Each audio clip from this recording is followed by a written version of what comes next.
Hello, humans of the... So we're going to get this show on the road? Did you want to welcome humans of the internet? Is that what you're going for? Are y'all ready to rock? So I think we leave all of those intros and welcome to Power Trip number 8.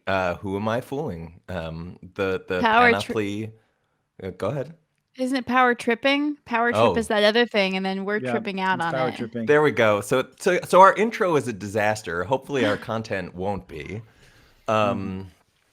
So I guess we could jump right into it, but maybe it's best to start off with impressions from the Bryans. My first impression was this was sort of like balanced, which is a weird way to talk about some of these topics, and yet, doing a little backstroke in the mainstream, a topic that we've talked about on +3 was familiar territory, and then going personal. I thought it was a good way to approach this material. So yeah.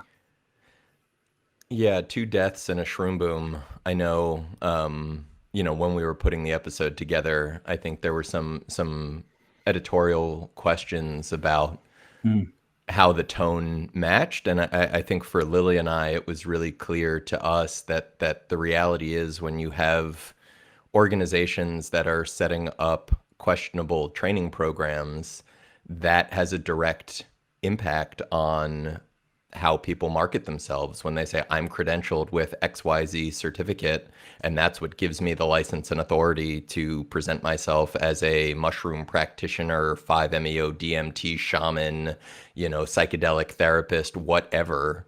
It seemed really clear to us, I think, that despite how maybe off the wall some parts of it may have seemed compared to the morbid realities of the other stories, that like these threads are unfortunately intimately intertwined. Yeah. I also very much liked the setup, Lily, the new word in your pocket spin, because it really is it's the new face of psychedelics. It's psychedelics putting on a suit and tie. It's psychedelics that is ready to meet your mom and dad or your religious uncle. And it's something that we've talked a lot about and thought a lot about, but the juxtaposition with some of the real costs of running into this willy-nilly and just a full embrace of taking drugs with strangers. I think that juxtaposition was well thought out. Yeah, or like even framing it slightly differently of because the people that seem to be most willy-nilly in this situation are often like the training institutions and the people claiming to be professionals who don't actually have the they're not licensed as psychotherapists in a lot of instances, as we talked about throughout Power Trip, or they don't have kind of basic first aid and medical training in a number of instances. And so, there's a situation where people pay a lot of money, they end up with a degree or a certificate, they go out into the wide world. I mean, something that felt really important to harp on in the show, and in general, is that like anybody can set up a training program and claim expertise in psychedelics and then train other people and make a lot of money doing it. And the value of that training is questionable. And then the safety, the ability of the people who undergo that training to actually keep people safe is questionable.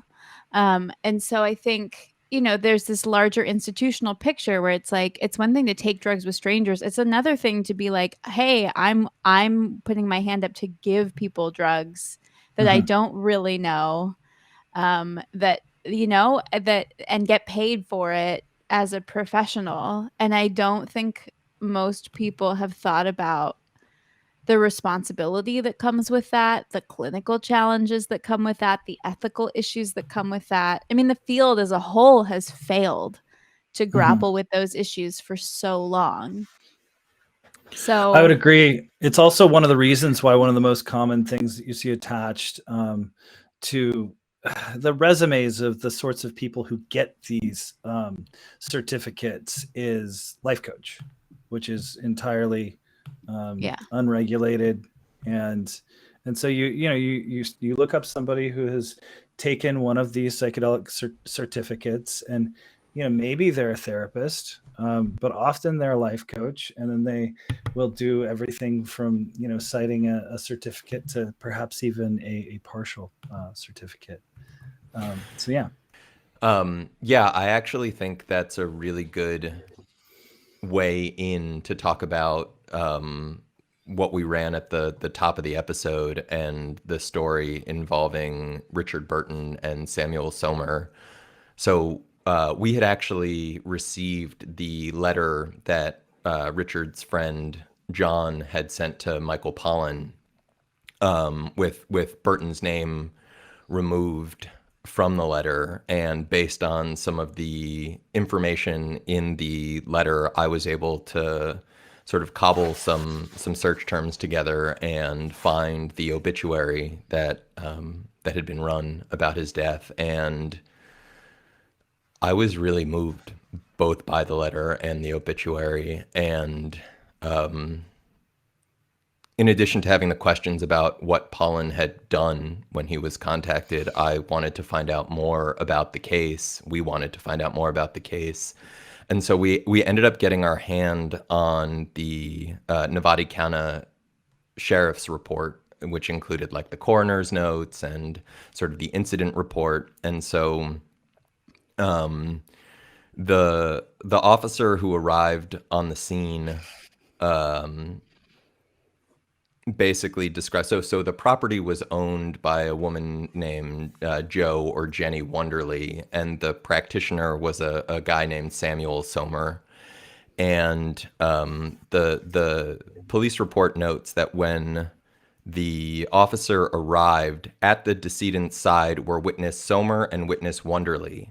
They appeared to be meditating near the decedent when I arrived. I had them exit the room. There was a small altar in the left-hand corner of the room with some items on it. And then when I was reading the statements that Somer and Wonderly gave, they just smelled of bullshit. And like, I'm sorry, I've been in these spaces too long. I know what practitioner trappings look like. I know what the narratives look like, so Somer's statement opens saying, Somer advised that he had been friends with the decedent for approximately 8 months.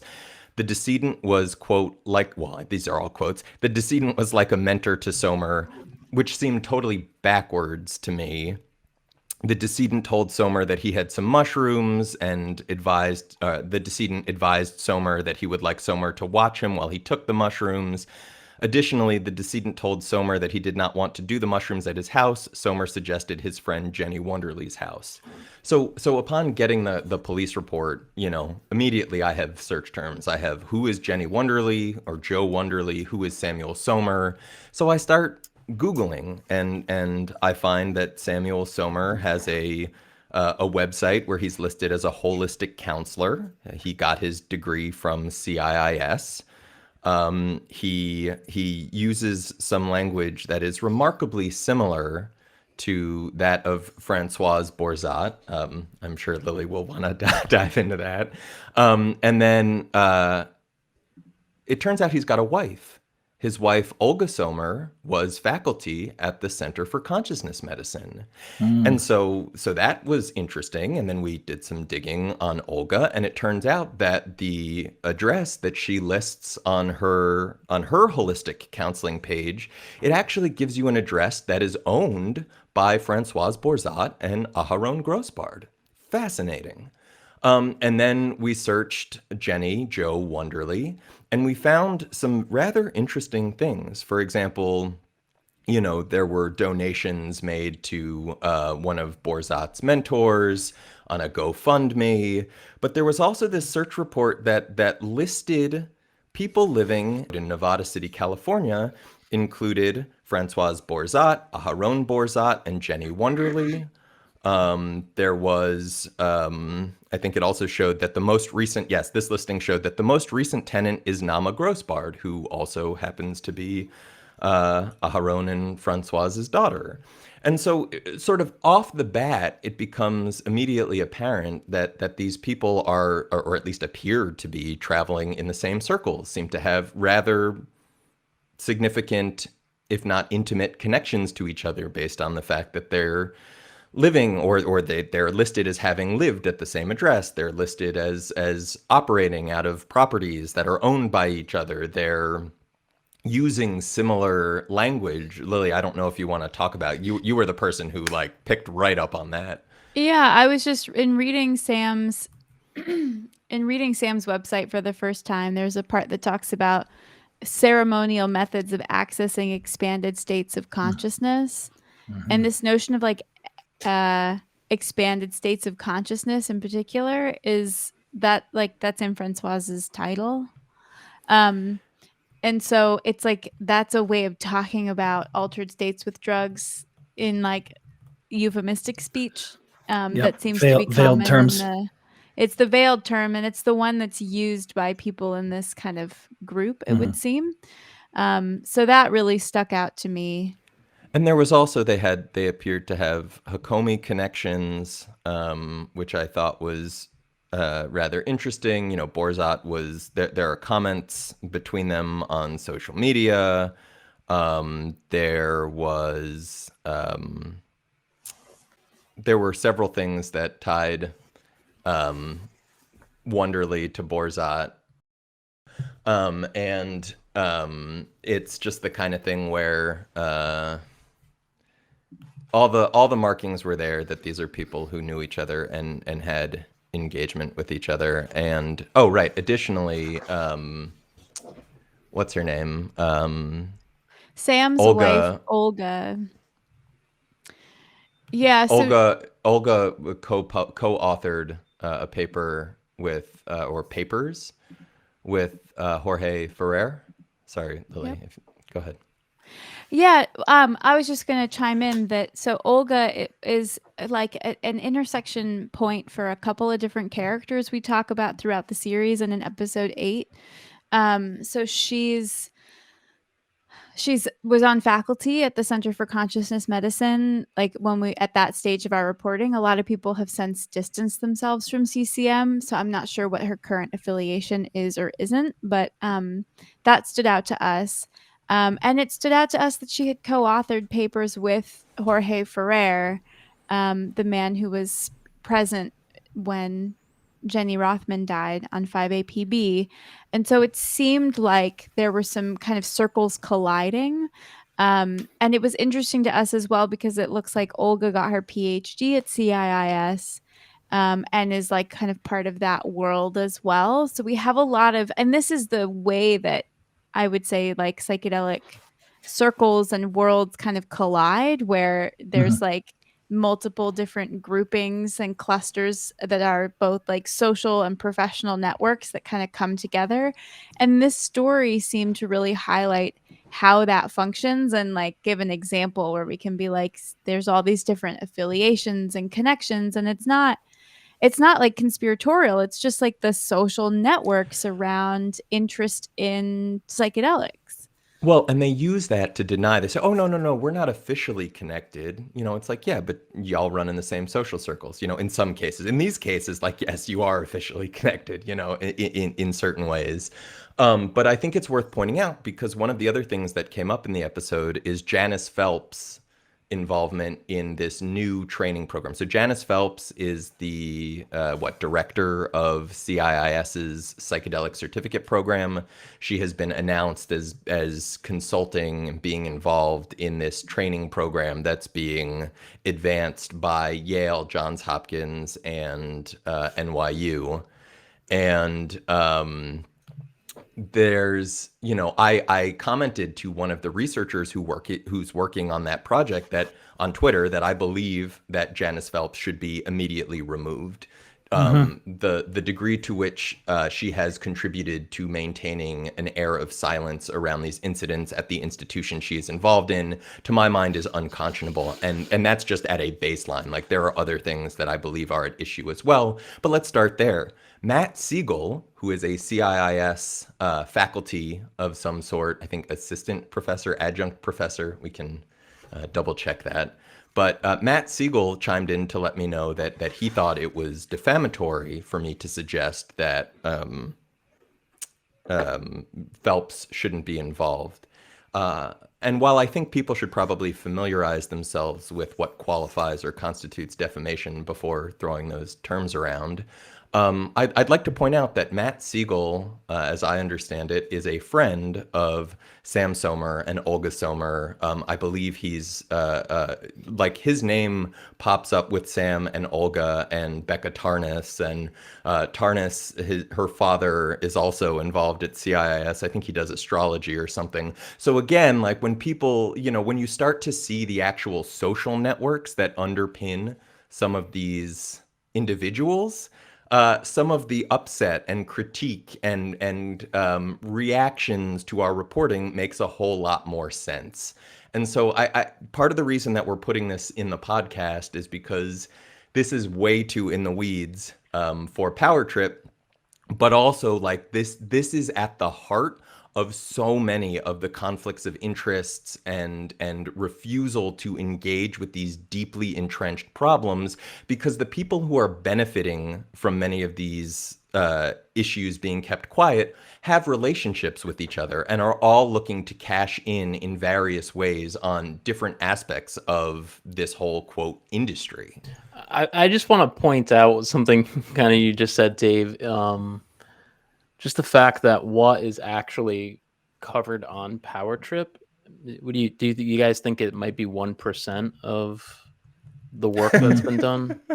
Really? Oh, God. I want to point it out for people who listen to Power Trip and follow this as well. We have reams there's so of much documentation and fact checking, and yeah. And so Matt Siegel, I think it's just kind of unfortunate because there could be another 50 episodes. Right. Well, look, this was our first. This was the first salvo. This is the first time we've had a major media outlet getting engagement with our ideas and the stories we have. And we knew coming into it that we had way more material than was ever going to fit into it. And then we found so much more as we started digging with this team. I mean, we're sitting on some bombshells. Like I woke up this morning and found I have a direct message that is like explosive, and like it's just not going to fit into this podcast. And so like the question is, cool. Does this become a standalone bonus episode? Does this become the next project? I mean, there are things that are opening up from here. And so the question is, where to now? Because we are still sitting on a mountain, a legitimate mountain of evidence and stories and disclosures. And like the complicity that continues to go on in maintaining silence, like bit of a tangent, but like Maps's ethical statement of ethical violation around Richard Jensen and Donna Dreyer.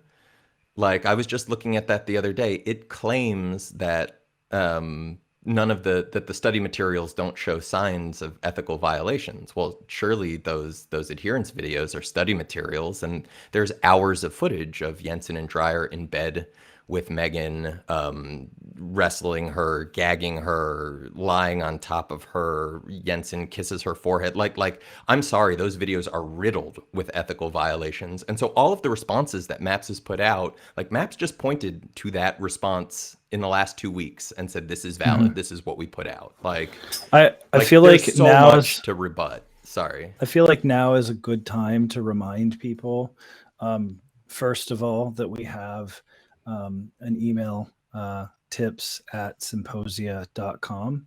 But because y'all have been sitting on the Power Trip material for so long, and because part of what we're doing in Power Tripping is talking about the process of reporting, we have very few opportunities to sort of share that as a part of our work, we know quite a bit more than what we have organized for public consumption can share.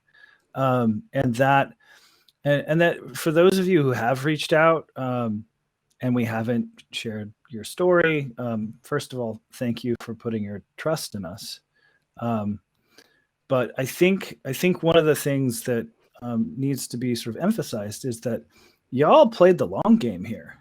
with Power Trip in the sense that this was not It a was one-off deal. Yeah, it happened really fast and then really slow. So like I Mhm. was out. I was done with psychedelic stuff. And then I met this Dave guy and he kind of brought me into some Hello. things, and then I started talking to the symposium team, and then there were some tips, and then there was some thread pulling, but it was like Megan July. reached out. That was the big, Well, like, and Susan reached out. yeah. That Yep. that was a big piece because that's what sent me on this like big Roquette dive in like July of 2020. It was like this about 10 days of like wake up 4 a.m, stay up till 10 o'clock at night, just like completely immersed in like obsessively immersed in Roquette. And by the time by the end of that, it's like I had the online version of like one of those walls where you have all the names and the pictures of A people, and there's mind like the map. strings connecting all of them. And it was like, oh my God, there's like this history and these, and like this, and I'll bring it back to CIIS in a second, but seeing that and saying to Dave in August of that year, like, Dave, this is a big story. We got to take this somewhere, and then it was this discussion of like, do we hand it off to a reporter? Do we try to I didn't think anyone be- was going to take us seriously. Like, for the record, like I didn't think, like, having had reporters sort of cherry pick the narratives that I've shared with them and just pull out the primary sources and leave me out of it. Like, I didn't think anybody would be interested in our narratives. I didn't think anyone would be interested in some of the, because a bunch of it was stuff that was either on the record in some way, but sort of struck as like old history, unless you actually like recontextualize it through the harms that were happening in the moment. And having seen how people treated that when I brought it to them in the past, like, I was super pessimistic. And frankly, like, realizing how people had treated it in the past, I should have realized, like, okay, so if nobody's gonna take that seriously, it has to be us. But I didn't think, I told Lily straight up, like, I don't think I don't think we have a chance. And also, long Which- form journalism doesn't really exist anymore. And so that doesn't investigative help journalism anyone. and the whole nine. Yeah. Like, yeah. But it's also that, the psychedelic community, the people who, should be most concerned with these narratives, has made it clear on several occasions, both with, these very stories, but also others that are related that Symposia has spent significant time focusing on, has made it clear that this is not something that they're interested in entertaining, that they think it's counterproductive. And so, really the only hope was taking it to a larger media outlet that might see the scope for harm. Well, it was a recognition that, I was done trying to get any attention to this within the psychedelic space in the hopes that people would engage in good faith. I had been very injured trying to do that in the past, wasn't going to do that again, wasn't interested. It was like, okay, if this is an echo chamber, let's just turn around and talk to people that are outside of it, because like this is in the public interest. This is getting scaled up as a public health intervention. Like, this is a public health problem. We need to be talking about this. And it became this thing of like, it was over a year between the recognition that this is a big story until, Power Trip was announced and the first episodes came out. And that whole time was this really careful process of developing genuine relationships with the sources who have informed our reporting, and digging deep into documents and the historical records and, Spanish language stuff, and like, just really getting into a lot of different, and building out this really robust case to then be able to, put Power Trip together. But one of the things I just wanted to circle back to with regards to CIIS is that, that mind map that I had that Dave and I made on Coggle, which is a cool little tool. Love Coggle. Yeah, the mind map we did and the timeline that we did, it really shows how you have these long histories of social and professional relationships and they're dual relationships. The boundaries are blurred. Or People poly, more than dual. Yeah. Yeah, and like these people are taking drugs together. There was Sometimes like literally poly. by the way. Yeah, That too. Yep. seriously. So people were like, so at the MDM, like a gathering at Esalen in the 1980s around the scheduling of MDMA, there was a point where like a bunch of people took MDMA and the other people at the conference were like sitting for them. Like there's like drug taking, hanging out, intense social bonds. And this has gone on for so long, and it's like this whole web of conflicts of interest. So, when we're talking about like in the case of Sam Somer and Olga and the connections they have with CIIS and CCM and Jorge Ferrer, it's like this really matters. This is what social and professional networks look like in the psychedelic space. And they're complicated because they're getting up to, it's not just like the intimacy of the shared experience of taking drugs with people. It's also that like if you're doing criminal activity with people, that's a thing too, because people start to have dirt on each other. Well, and that's just it, right? As you begin to mainstream an underground subculture, and when a bunch of these people have dirt on each other and know where the bodies are buried, there's an additional incentive to keep quiet. And to that point about social relationships and those and professional relationships, something else that was in the sheriff's report in the Richard Burton case from the coroner who said, I recently received an email. This was updated by the sheriff's office. So the sheriff's office is saying they recently received an email from the coroner in which the coroner says, I received a phone call from an interested physician some time back asking about this case. He is a radiation oncologist by the name of Randy Charlack, MD, who is involved in research on the use of certain controlled substances for palliative care in cancer patients, including, as it turns out, psilocybin. And so that Randy Charlack is the person who was identified in the episode just as a U.S. medical director for a company that provides boutique ketamine therapy. That company would be Field Trip. And so, like, when you start looking at some of the realities around who is involved in reaching out to the coroner to try to get the narratives changed, and the fact that, like, I don't know, what Charlack's motivations were in deciding to make that phone call, in that phone call, but like as a result of making that phone call, right? And he's now listed in the sheriff's report. He's now there on the record, having decided to engage in this particular behavior. Sorry, Pace, go ahead. I want to make a couple of points that I think are relevant to this discussion and the broader like work of Symposia, in the sense that like, so what is this call? I'm an interested physician. I also have a direct financial interest, and I advise a company that stands to make great profits in the field if they're successful, but only if there's not bad press. Look, those in the psychedelic community have long been concerned about some kind of charismatic death derailing the movement. We saw this in the Netherlands with the death of a French tourist teenager, taking mushrooms off the market. That's the fear, right?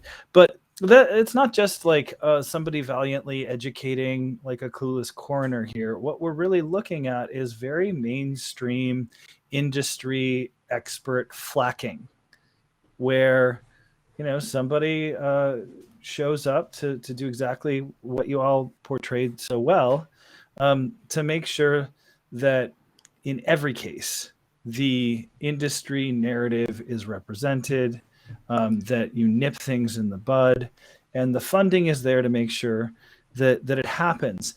And when that happens, when you have industry flacks always ready to speak to a coroner, we're not even talking about like a journalist, we're talking about halls of power, official reports, but definitely, yes, they're happy to go on whoever's podcast or make an appearance on an interview show, right? Spin.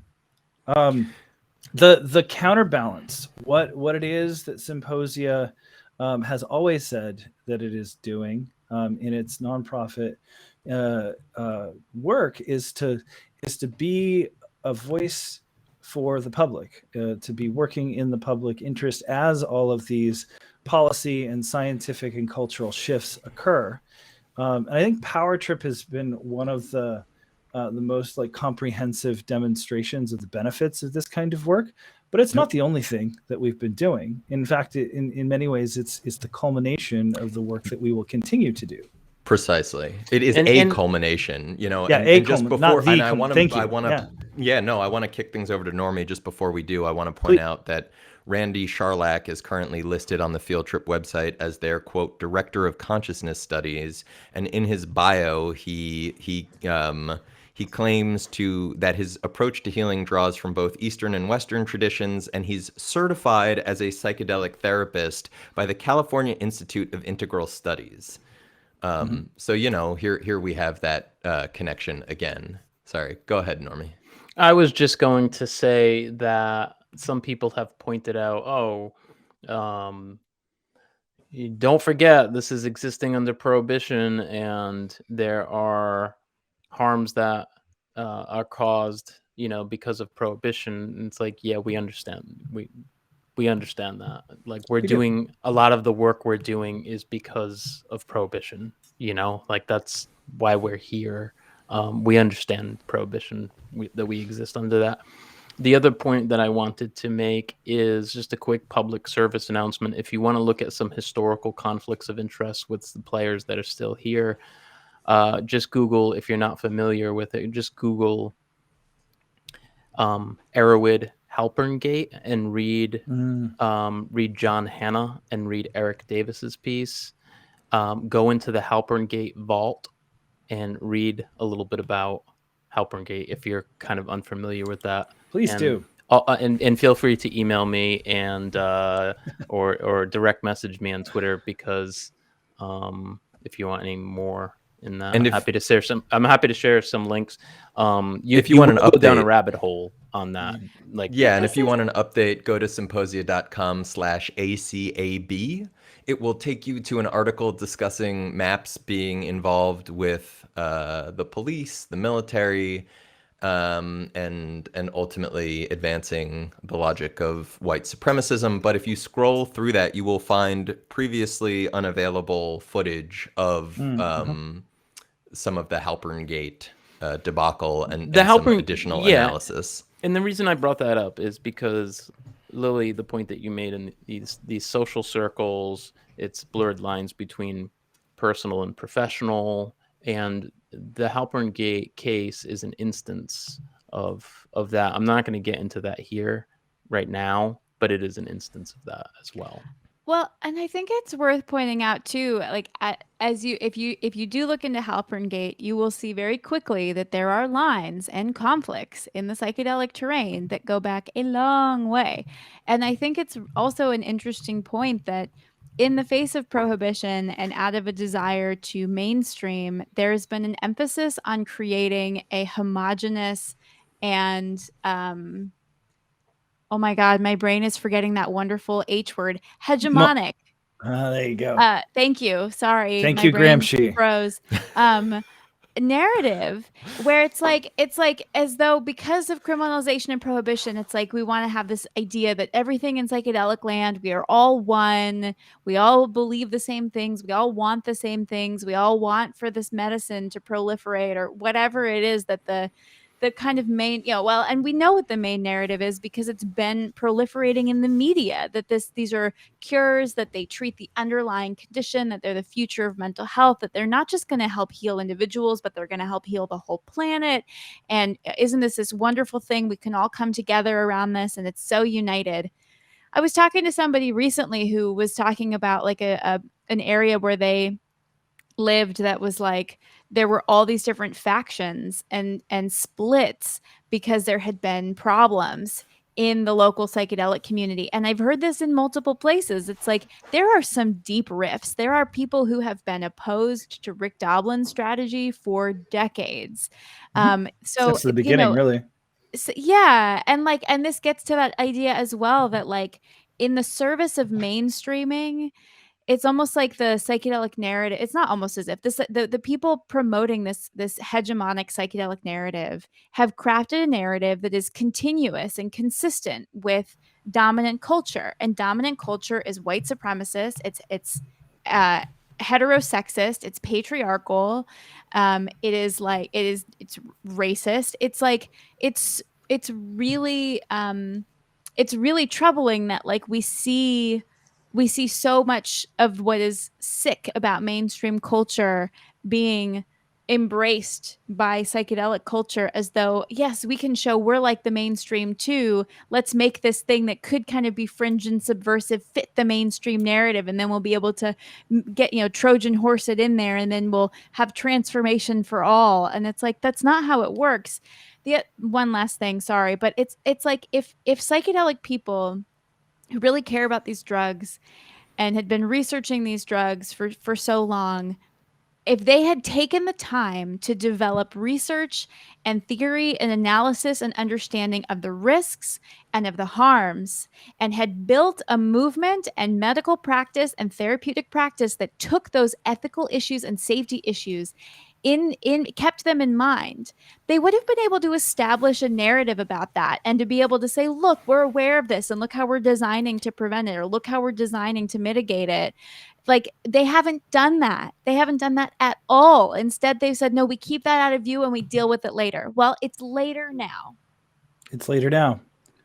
Yeah, they also wouldn't be claiming session videos show no ethical. Like, you wouldn't have to cover things up. You wouldn't have to hide things. You wouldn't have to deny things. That's right. Sure. I want to speak to Lily, you laying out like a really broad terrain under which this psychedelic renaissance has unfolded. It's not tabula rasa here.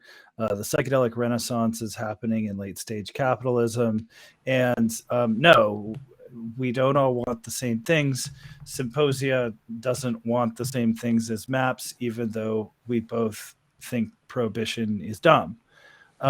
But like what you have, pointed to is that the research, like psychedelic research is the term du jour in these discussions, encompasses the kind of research that you and Dave have put on display in Power Trip that is frequently invisibilized as complaints, as comments from the peanut gallery, rather than the careful analysis in the social sciences, humanities, gender studies, ethical, philosophical, political spheres that have been neglected for, the pursuit of a simpler, cleaner, more public friendly, more business friendly narrative that we challenge, that we say is not an accurate map. And there's so many freaking map and compass and horizon like narratives, metaphors in this space that like maybe we should have a more complete one. We do. Lily has a great one, but before we get there, I just wanna chime in. So Nishay, who unfortunately couldn't join us today, had a wonderful tweet the other day on exactly this topic, where she said, Totally. The intersection of psychedelic studies with critique is not endangering the field. Good critique is not a threat to research. Critique is smart, thoughtful research. Analysis that interrogates the status quo advances the field. It deserves to be here as much as the science. Yeah. And when we talk about the science, maps seem kind of outdated here in the 21st century. And maps, cartography, geography is a tool of empire. It always has been, serving the interests of a sovereign, assessing that which he would like to invade, that which he would like to tax. The maps is not the territory?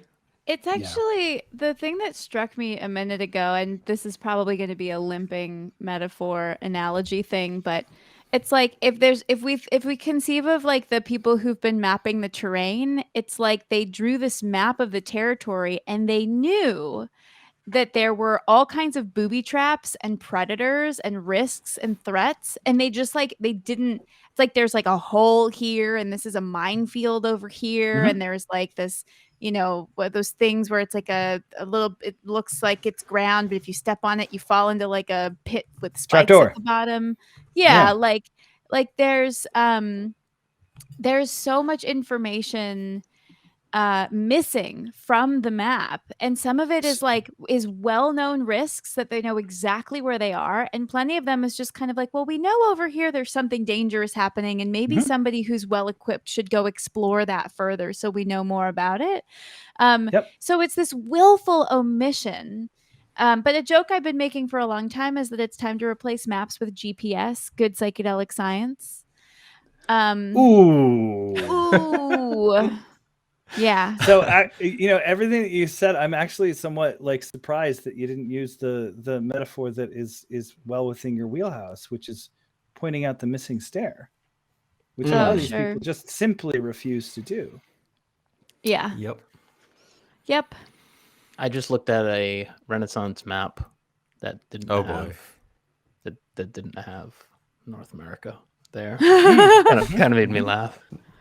You know, since we're in the psychedelic Renaissance, guys, you right? No, it's fitting. It is depressingly fitting. I know that we've talked about this before. I don't know if we've done it on Power Tripping, but like, can we just take a moment to recognize that the movement calls itself the psychedelic Renaissance? Like, come on. How much more obvious can you be that you have a grandiose like complex? You know, Renaissance sucked, guys. No, just to let everyone like, it was pretty horrible time as far as medicine and and death and disease. A movement it wasn't a good time, guys. Technology and culture funded by exploitation of indigenous peoples and theft of resources. I don't know, not the worst metaphor in the world. Yeah. So. Yeah. Sorry, was that too dark? But that's the other thing, actually. When we look at what stands to happen in a situation where psychedelic medicine is upscaled and vulnerable populations are treated with these like questionable practices and methods in highly suggestible states and then thrown out the door to kind of go back into the population and back into a social world that is like late capitalism and is toxic and is like, just rife with inequality and like these major issues of like poverty and like I feel like I'm being really inarticulate right now, but I care a lot about the ways that social problems get put onto individuals, as though if individuals can heal themselves, that somehow that's a way to mitigate social problems. It's like, no, that's what revolution is for. Thank you very much. And I just really it bothers me that psychedelics are being used to continue to promote that narrative. And it scares me to think what could actually happen if psychedelics are deployed as tools of, mainstream medical practices. Because if more people like in the mainstream become like these psychedelic people, like if psychedelic culture as we know it and critique it becomes the mainstream, like that is a nightmare to me. That is like, put me on an island far, far away with no internet connection, and I will live among coconuts and lizards and sing to the stars. I will say that I don't think that what we see in sort of the corporate psychedelia, I don't really. That's not. There's a diversity of cultures, right? I wouldn't describe that as psychedelic culture, though. Rick Doblin, who's been leading part of the movement so long, he's like, we're not part. What's his whole thing? He says we're not part of the counterculture. We are the culture. Give me my TED talk. But we are talking about a struggle for at least space within the cultural discourse here. Like it isn't a monolith, and people who reject evidence and don't think that things like collateral damage are worth the time of day. Those people don't get to define who we are and what it is that we're doing and where we're going. One of the things that struck me about all of these developments that were coming out about misconduct, at least when I became aware of them, was, well, I'm a part of this community and I care about how we manage these things. So what do we do? Yeah, and I think Lily's point about like if more people, if the mainstream models itself off of the psychedelic hypesters, or even the and psychedelic underground. yeah, totally, that there are problems, but I think like this episode also gave a glimpse into what some of those firms look like. I mean, we offered MMA, Mind Medicine Australia, as a bit of an example of that. And I want to be clear, we are going to offer some opinions on Mind Medicine Australia. We are going to do our best to remain in the realm of opinions because Mind Medicine Australia has been sending various legal letters to people in Australia who have deigned raise questions or comments about the organization. And I just want to say, like, when I finished that interview with them, I was so gobsmacked by some of the back and forth. Like, for example, there was a moment where I read an email that had come from Tanya at tanyadeyong.com.au. I was surprised that didn't make it into the episode. Yeah, there was, I mean, it was so I read an excerpt from this email and Tanya basically said that she thought it was odd. She didn't know, she didn't seem to know who had sent it despite it coming from her, what I understand to be her email address. And similarly, an email went out after that email, which explicitly discussed and I would say sort of made some rather incendiary comments about me. But a very similar email with that passage, or a similar passage, went out after she had told me that she didn't really know what was up with that email. I mean, similarly in that conversation, I mean, there was a moment where Peter Hunt told me he thought it was something like 4,500 people had been through clinical trials for MDMA and psilocybin, which, like, I was quite floored. And having been going through all of the studies at that time, like, I was super confused where those numbers were coming from. And I asked him sort of where he was getting those numbers from, and he said that he would connect me with their science officer. I never was put in touch with their science officer. But, like, similarly, like, I was in touch with one of the professional bodies, the Australian Association of Social Workers, who there had been a bunch of back and forths about who had been in touch about what. I have an email from some of the ASW folks. They forwarded a cease and desist to me, which they said they had sent to MMA as a result of some of the realities around who was being listed on the website and this, that, and the other. And we've also heard a number of stories of people who like it seems like it has taken quite a bit for certain organizations and people to get removed from the from MMA's website. And so, like, our Australian friends recognize what my saying this now means as far as what may end up coming Symposia's way. And I want to be clear, part of the reason it feels important to put this on the record is in order to document the type of responses. And I understand, like, Symposia, we are effectively, like, aside from our wonderful supporters on Patreon and folks who give us the occasional donation, like, we are essentially unfunded. Like, in the event that they serve us with legal... it's patreon.com/symposia. Thanks. Regardless of the fact that we do not have funds for a legal defense against multimillionaires, like...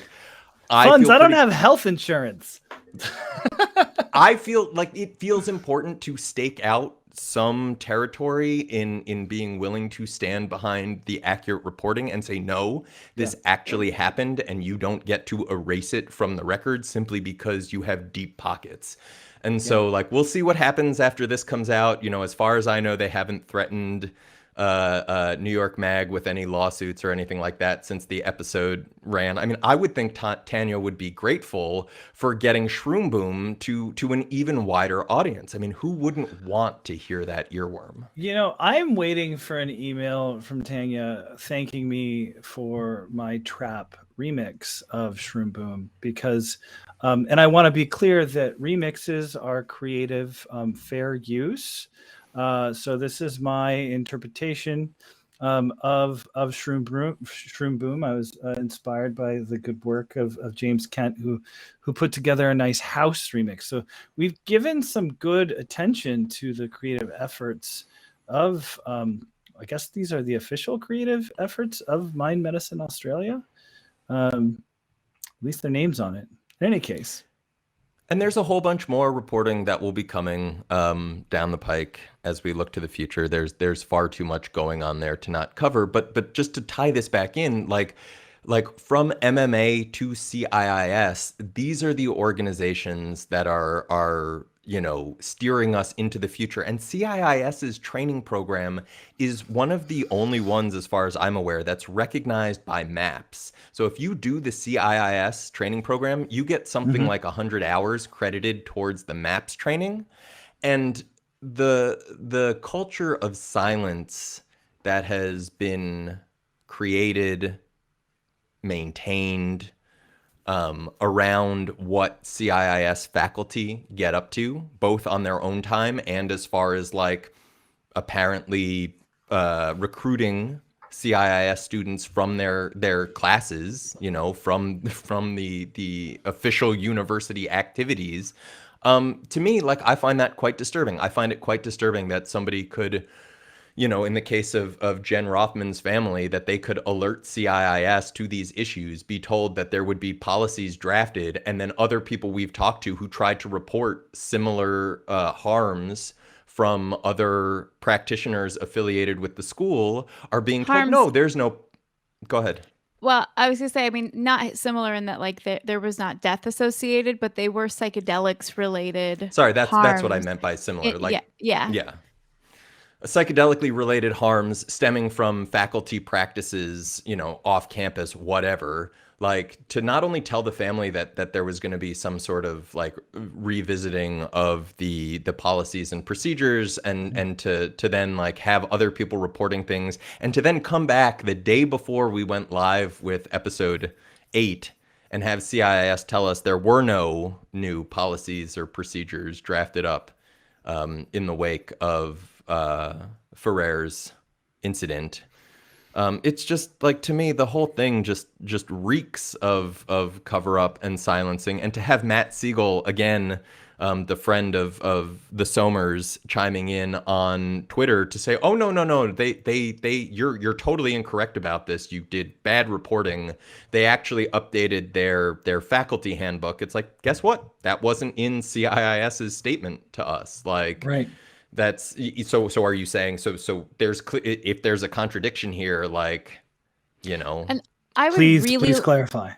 I would really like to understand why they told the family they were going to draft policies around ethical conduct for staff and faculty involving psychedelics, and then why they would say so clearly to us that no policies were changed. Like, there's a gap there that I don't understand, and that I would really like someone to account for. Well, they said that no policies were changed.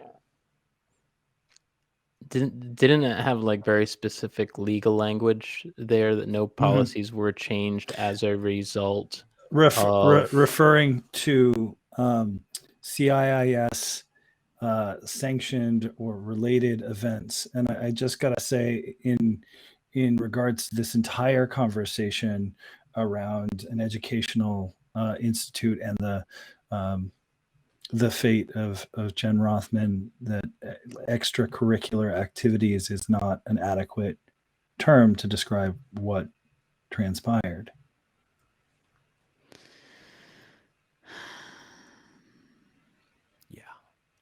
Yeah, I think at the point where you are a professor in a psychology department at a university and you're inviting people to your drug circles using your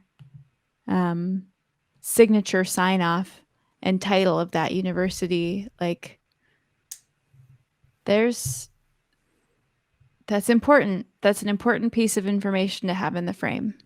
You know, when I started hearing about this and we started working on these cases with CIIS, it just didn't surprise me, actually, because CIIS, to me, having been involved in this space for a while, they were always like that weirdo, new age, like kind of sloppy seeming organization. So when I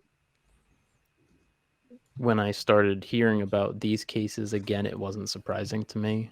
I was not surprised at all, actually.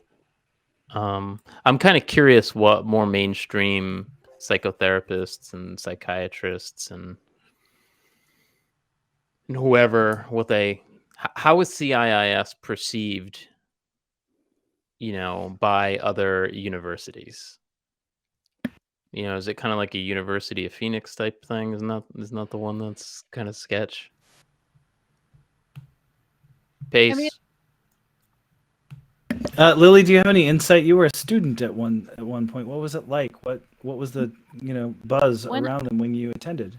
When I first decided to go to CIIS, because I was like, I'd done 3 years at UC Santa Cruz. They weren't going to let me kind of pursue the course of study I wanted to. And the bachelor's completion was like the curriculum that I really wanted to explore. And in a lot of ways, it was a pretty cool curriculum. But when I said to my dad, hey, like, I think I want to transfer to this other school, he was like, Lily, if you go to that school, like, you're not going to be able to go to a mainstream institution for your graduate work. And I was like, that's fine, because I just want to be a therapist and I want to do like alternative stuff. So it'll be fine. And then I went to CIIS and finished my undergraduate there. And I mean, the curriculum, there were parts of it that I really enjoyed. There were some faculty I enjoyed more than others. In my cohort, there were probably, 10% of the students felt really engaged with the material and the rest not so much. Interesting. And I did end up going to Harvard, so they didn't totally scoff at it. I think there was. So wait, are you saying Dad was wrong? Wait. Yeah, my dad was a little wrong. But too bad. I think that some of it is like at any institution, the more you kind of apply yourself and like, really engage with the material, the more you're going to get out of it. And I wasn't as much of a critical thinker then as I am now. That was like a bit of a journey. But I can say that, like, CIIS, it was like a lot of folks went to Burning Man. A lot of folks had ties to the psychedelic underground. Like, I started drinking ayahuasca through CIIS contacts when I was 21. And so I think like it's a different kind of place. I mean, what I wanted to say but didn't make it into Power Trip because it was like a little too. It's fair to say it's accredited, it's creative, it's a little out there. Another way to say it is it's a little bit like a Burning Man tea house in like a 4-story or however many story building in, the sort of urban San Francisco. People dress like they're at Burning Man and the vibe is very kind of Burning Man, and it's like a very, glittery, sparkly, serendipitous kind of place. And like you can get like a PhD in like Mercury going retrograde there, right? I mean, so yeah, Richard Tarnas is, I don't know if he's still there, but he was there for a long time and he wrote Cosmos and Psyche. So there's the Philosophy, Cosmology, and Consciousness program, which definitely has like some astrology vibes going on. Can you get a PhD in non-dual entheogenic therapy? Yeah, I don't think Martin Ball has managed to get on faculty. He's only tried to get on the psilocybin advisory board over in Oregon, and people should go check out the Thought Slime video that just came out about Oh, it's Martin so Ball. good. It is. Thank you, It's Thought so Slime. good. But while we're on the topic of like, we've talked about some of the sort of, we started off talking about the open letter that Richard Burton's friends circulated, and part of the way that Jen Rothman's death came to our awareness was from a friend and from open letters that had been circulated in that community. And so people were aware.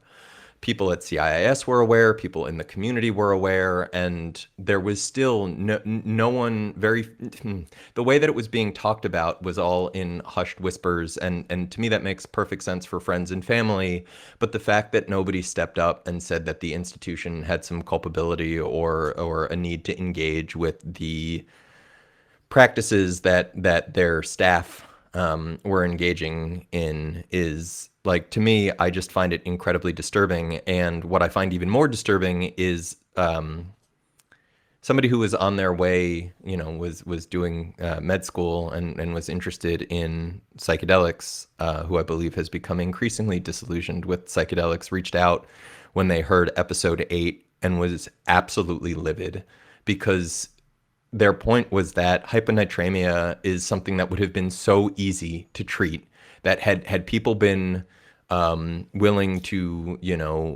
call first responders. For the listeners, can you clarify that medical term that you just used?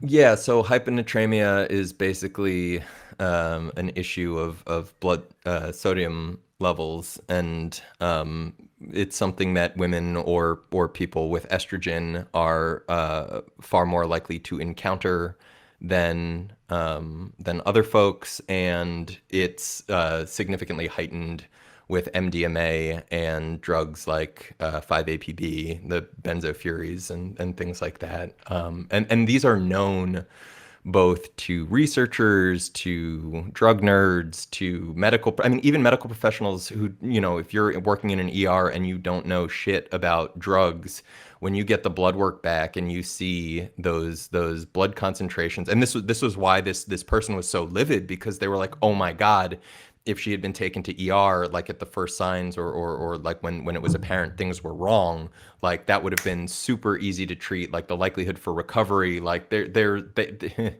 what they saw from a medical perspective was so treatable.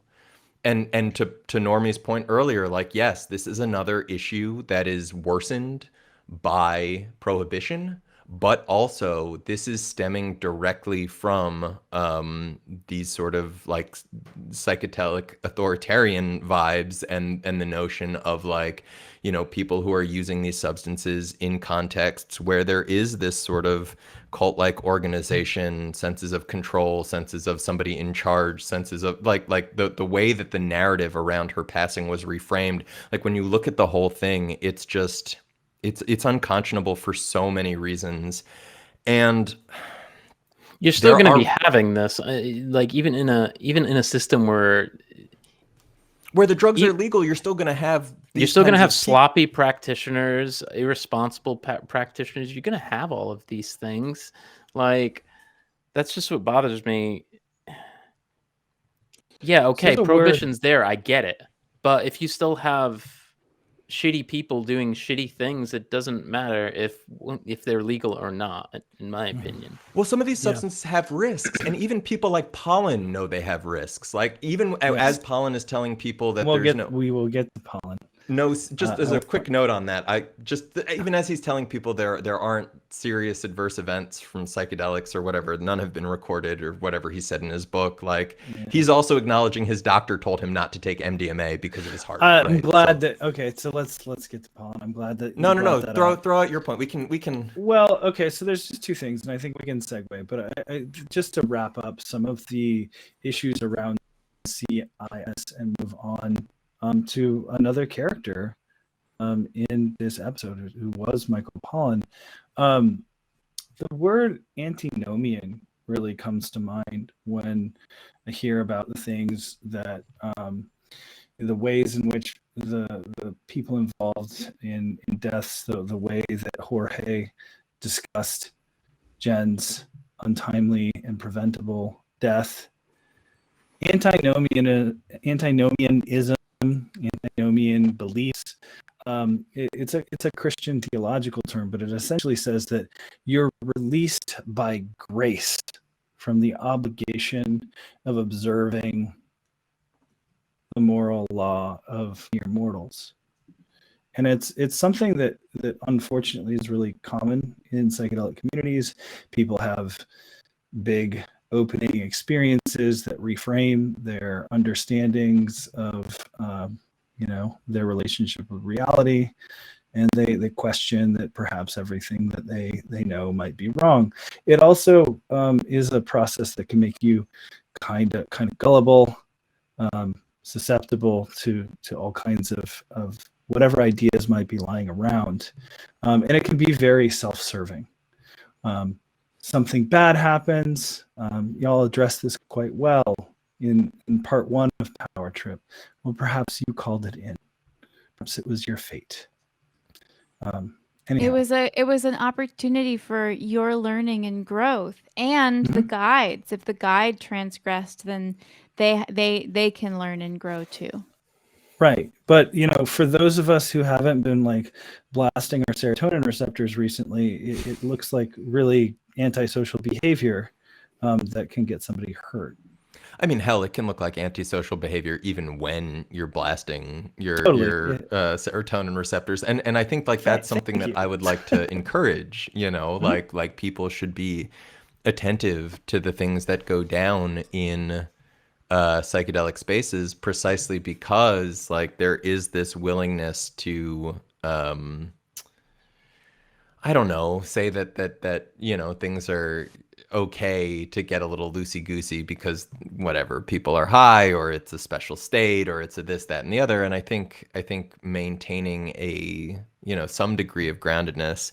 For some reason, the quote that comes to mind is what keep an open mind, but not so open your brain falls out. Totally. And so speaking of minds and open and changing and brains, windows in the sky. I want to take a beat out and talk about Pollan, just because like I think he bears way more responsibility than people in this space are willing to put on him. And we've been, for folks who are not aware, Michael Pollan's bad, just legitimately bad, poorly argued op-ed calling,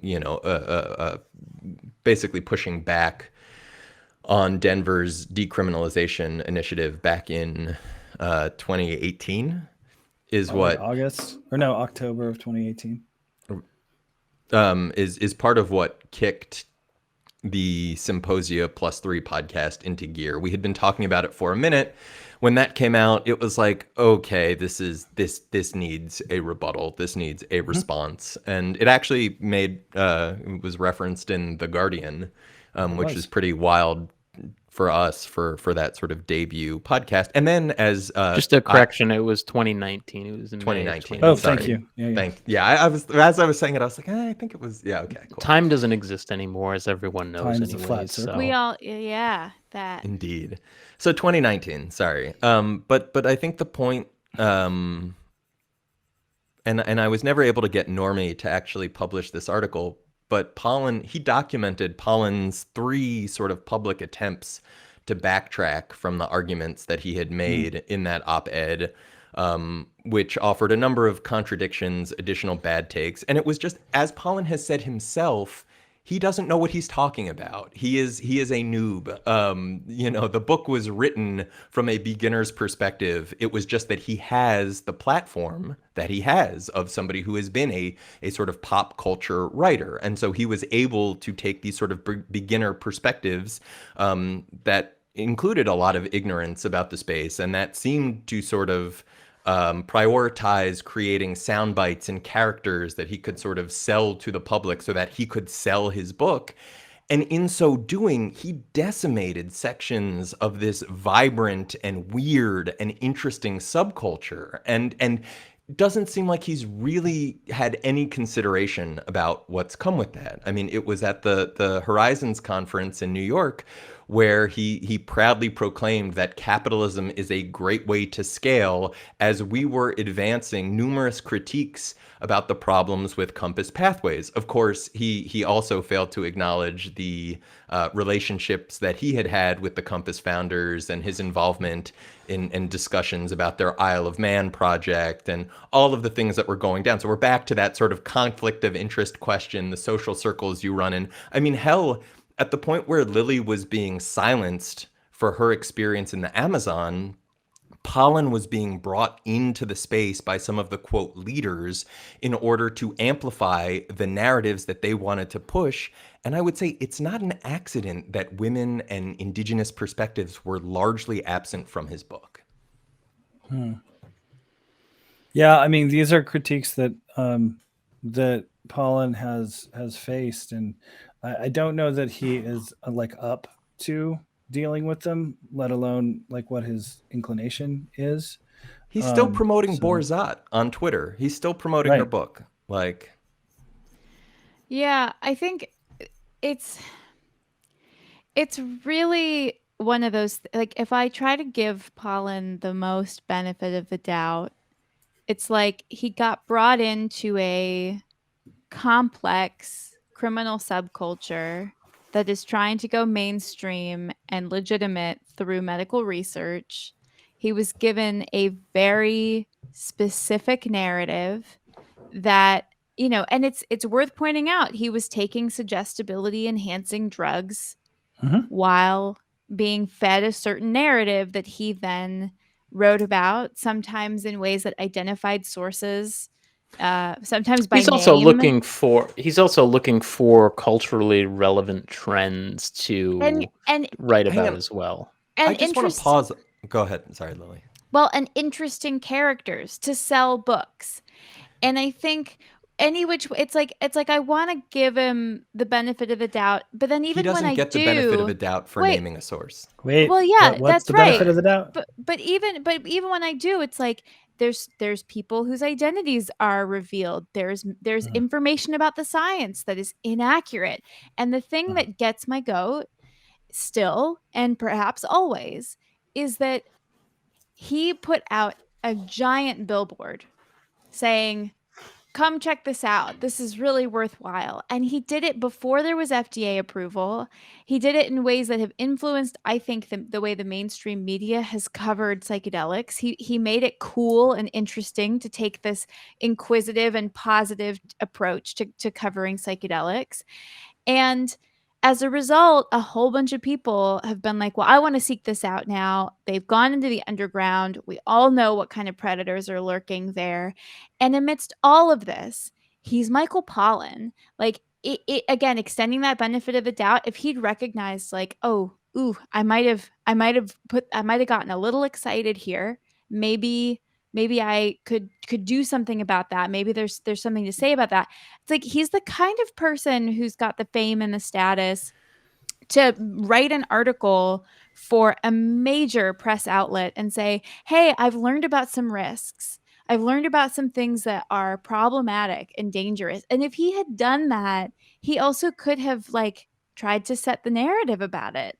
But he didn't do that. And as a consequence, people got hurt and they're still getting hurt. And there's like this huge wave of enthusiasm that he was one of the forerunners of, that's going to keep hurting people. So it's, do we cover negative stories? Yeah, we really do. Is our reporting slanted towards the negative? Yeah, it really We're a is. watchdog. Not only are we a watchdog, but it's like there is a sea of positive stories. Just put psychedelics into your Google News search and you're going to get positive stories. Like somebody's got to do the work of getting out into the public an understanding of what the actual risks and harms are. Pollan has shown he's not going to do it. So we're going to do it and we're going to do it our way. He has overstated the safety. He has understated the harms and the risks. he has advanced this narrative. He has revealed. So not only were the sources that he anonymized in the book poorly anonymized to the point where like anyone who's been in the space like for any serious amount of time knows who he's talking about. And he was shocked, as I understand it, when he learned that, when he discovered that, when somebody made it apparent to him that he had not done a good job anonymizing sources. But I just want to read this that somebody posted on Facebook 6 hours ago that says, my journey within psychedelic world has been wild and very mixed, from having a positive experience of participating in, and I'm just going to say one of the university trials, to being interviewed for Michael Pollan's book, and then shocked to find my full name in it as opposed to a pseudonym, to diving into the details of it. So I just want to point out that like at the point where you are shocked that to find yourself like treated in that way, like to me that represents such a journalistic failing on Pollan's behalf. And even beyond like that, like the way he has approached these issues of risk and benefit, and to Lily's point, like we have fought so hard against currents that have tried to silence us. Normie is cracking up because my screen is currently frozen, and I just want to, I'm going to finish this and then I'm going to refresh. My internet connection has been abysmal today. But I just, sorry, this is not the point to call attention to that. I just couldn't resist with like just watching the silent laughter just radiating out of him. It's good material, Mr. Freeze. But I just want to call attention to how much, like, Pollan did not sit down with us for an in-person recorded interview for Power Trip. As far as I know, he was not open to that. And I just want to say, like, we have fought so hard against currents that have tried to minimize, silence, otherwise shut down our reporting, keep these stories quiet. And the fact that Pollan could turn around and get any sort of op-ed in any sort, like he has so many easy outlets that would reach so many people. He has 500,000 Twitter followers. Like the amount of work, the notion that he's put a few sort of comments in a couple of talks here and there that are kind of downplayed or talked around, like to my mind, he has done pretty much nothing to correct the record. He has done very little to mitigate the exact harms that he created, and the fact that he has abdicated in his actions any responsibility for that is entirely inappropriate. And like the only thing that matters is what he does. And when I have seen it, like he has done nothing. So I have a comment, hopefully, that can tie together sort of some of our previous comments and present, opinions of what Pollan's impact has been. When we first commented on Pollan's op-ed, we said, we hope Michael Pollan changes his mind. I believe we responded to a later op-ed and said we still hope Michael Pollan changes his mind. I don't know that we're terribly hopeful at this point, and I don't know that we're being heard. I think sometimes there's a tendency for people to gloss over when they hear critiques that maybe are cutting a little bit too close to the truth or paint them in a negative light. And there's a lot of discourse about what that looks like and maybe what one should do if that's you, particularly if you have power and influence, which definitely describes Michael Pollan, who was absolutely pulled in for those attributes. And so I just want to take this moment to say one thing, having said all of that, all of us having said many things like that, which is, Michael Pollan, you're not going away. So please do better. Do something. I kind of hope Michael Pollan starts writing about gardening again, personally. Well, because I don't mind his gardening stuff. I like Botany of Desire. Me too. Loved it. Go do that. Smoke some weed. Go kill the gophers. Go pull up the carrots. I do want to point out that the New York Times has an article that was published on March 11th that's called "A Ketamine Clinic Treads the Line Between Healthcare and a Spa Day for Your Brain." Thanks to legal loopholes and a patchwork of compelling research, businesses like Nushama in New York City are writing the rules as they go. It's a critical piece. It's a piece that I think is somewhat critical on this guy Jay Godfrey and this Nushama Center.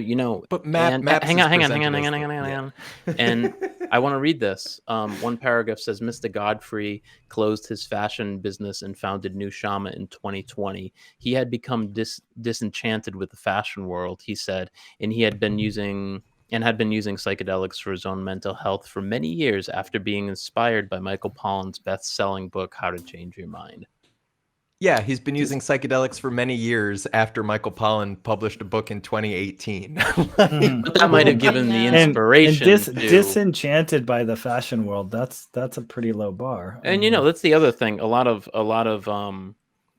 these companies and their pitch decks and their pitches to investors, they use Michael Pollan in their pitches. I mean, I mentioned Michael Pollan's work in my own scholastic work. You can't not. It is a relevant, culturally, the reality is it is a relevant point, and that's part of the problem. It is significant, it is notable, and it has created numerous problems that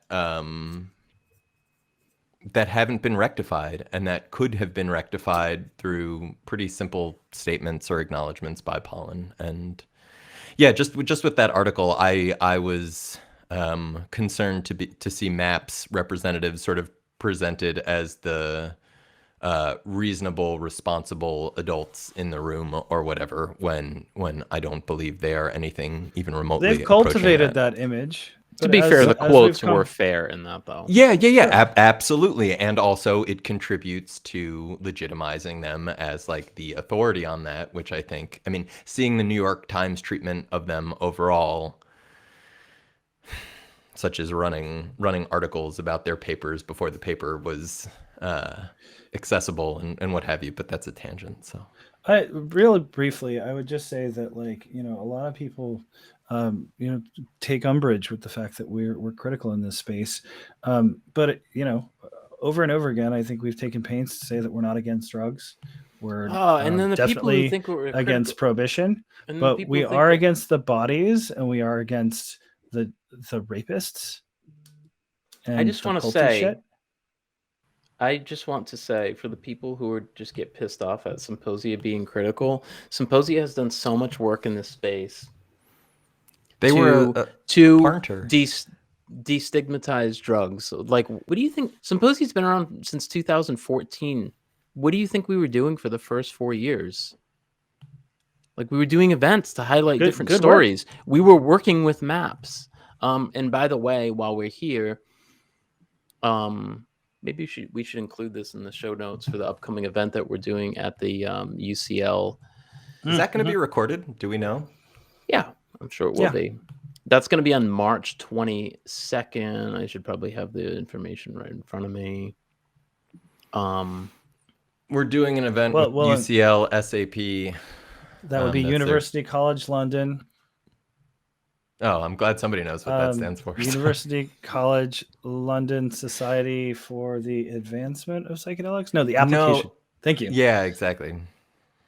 Yeah, so if you want to find out more, go to uclsap.com, and that's on Tuesday, March 22nd. It's 7 to 9 p.m. In UK time, so I believe that is 3 to 5 p.m. Eastern time? Eastern Standard Time, yeah, that's correct. Is it Eastern Standard Time, Pace, or is it? It's standard now? We're in standard? I don't know. Oh, because the daylight. See, that's why I just say Eastern time. Oh, yeah, they just changed the laws and stuff. I don't know. Whatever it is, Eastern time. There we go. Cool. Well, maybe that's a good place to wrap, unless anyone's got. I think it's a great place to wrap. Yeah. Come again? Yeah, I just want to add. I just want to lap. Chime in at the end to yes, we take critical perspectives. I have always been clear personally that I take critical perspectives because I care. I think that like when it comes to robust intellectual work, critical voices are essential to improving a field, and a field where the stakes are so high and the patient populations are so vulnerable and there's such intense legacies of abuse. Like, to me, that's an act of love. And that's, I mean, that's all there is to it. So like, I think we have reason to be outraged and upset. I can say that like I've talked to a lot of victims of harm, more than have participated in Power Trip. And among those who have participated, I've seen the toll that it's taken on them to try to get justice and like try to find some kind of recourse for the harm that's been done to them, and the toll that it's taken for them to tell their stories. And I think anybody that does not have a front row seat to the consequences of these types of harm needs to just sit down and give a listen. You know, I mean, that like I am angry and I'm going to stay angry until something changes. And then I'll drop the mic. And I dropped it. Bump. Nice. Well, that's it for this one. And I think stick around. We've got one more Power Trip episode in the main run. Trip and Power Tripping after that. That'll be next week. And and perfectly, I've frozen.